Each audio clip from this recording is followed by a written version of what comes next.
Kung talagang delikado itong gagawin natin, ayoko matapos ng ganun-ganun lang usapan namin ni Elsie.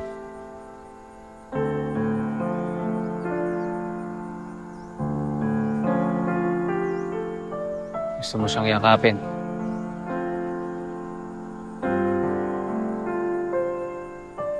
Kung papayag siya,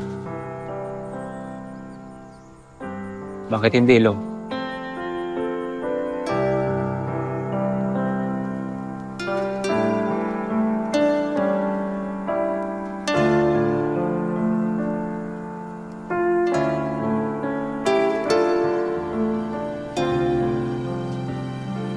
Kaso,